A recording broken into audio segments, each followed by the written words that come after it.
Talk about being in the right place at the right time. Two Washington, D.C. men were offered the Moderna COVID-19 vaccine while shopping at a giant food supermarket on January 2. The pharmacist at the store told them that she had 2 leftover doses she'd have to throw out when the store closed in 10 minutes because the first responders who were scheduled to receive the vaccines had missed their appointments. One of the men, David McMillan, posted a TikTok video of the chance encounter, paired to the mashup song Celebrate the Good Times. He will return to the pharmacy to receive the second dose later this month.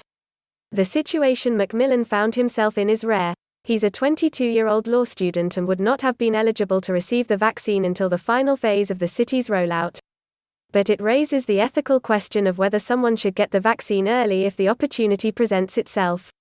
Would that lucky person take the spot of someone else who needs it more, or is it saving a potentially wasted dose? At this stage in vaccine distribution, which has been moving at a much slower pace than public health experts had hoped, New York University School of Medicine bioethicist Arthur Kaplan, Ph.D., says, "I think the moral principle is get vaccinated. The Moderna vaccine must be stored long-term at sub-freezing temperatures, but it can survive in a regular refrigerator at 45 degrees Fahrenheit for up to 30 days.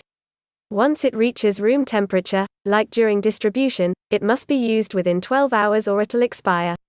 The Pfizer vaccine temperature requirements are even stricter. It can only be refrigerated for 5 days and must be discarded if it gets warmer." Given those time crunches, Kaplan says there's often no easy way to get the vaccine into a more deserving person's arm, and the priority should therefore be get a vaccine in somebody's arm. Don't worry about whether it belongs there. I think the moral principle is get vaccinated. On January 4, the town of Ukiah in Northern California experienced this situation on a larger scale. A broken freezer at Adventist Health Ukiah Valley Medical Center jeopardized 830 doses of the Moderna vaccine. Hospital administrators quickly deployed the vaccine to a local nursing home, the county jail, the fire department, hospital staff, and other medical professionals. A similar scenario arose in Connecticut on Christmas Day, when a power outage threatened to ruin 200 vaccine doses at Community Health Center of Waterbury.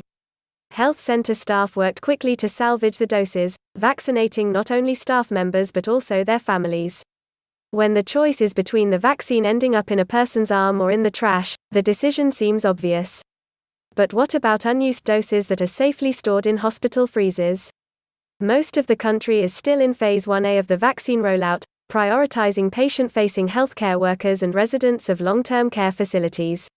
While there is demand for the vaccine, experts have been surprised by how many eligible people have turned down their opportunity. The refusals have left some hospitals and local health departments unsure of how to distribute the leftover doses, especially as many cities and states are limited to whom they can give extra doses. Despite all the effort that went into laying out priorities and rules, we didn't really do a good job anticipating what to do about refusals generating surplus, about a slow rollout, or about extra doses being around, Kaplan says. There was tons of debating about whether nursing homes were more important than prisons, but we didn't say if you have a 50% refusal rate and there's a lot of vaccine, who goes next? I don't think just keeping things in refrigerators makes any sense.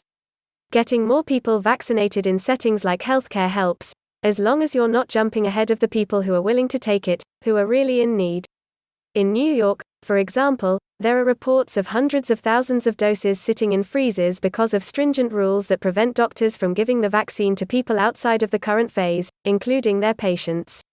Many have criticized Governor Andrew Cuomo for the restriction, which comes with the threat of loss of licensure and up to a $1 million fine, saying it's causing an unnecessary bottleneck in the distribution effort. After repeated criticism over vaccine doses going unused, the governor announced over the weekend that he would widen COVID-19 vaccine eligibility to those over the age of 75 and first responders.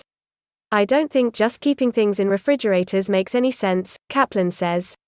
Getting more people vaccinated in settings like healthcare helps, as long as you're not jumping ahead of the people who are willing to take it, who are really in need. While the urge to prevent people from cheating the system is commendable, the fact is that the United States is currently in the worst phase of the pandemic, with more than 4,000 people dying from COVID-19 on January 7 alone. The country is also staring down a more transmissible variant of the SARS-CoV-2 virus that could increase infection rates 1.5-fold. It's arguable that, right now, holding up any doses of the life-saving vaccine is more unethical than giving it to people who don't strictly need it the most. You can't hold vaccine supply hostage to an ideal distribution system, Kaplan says.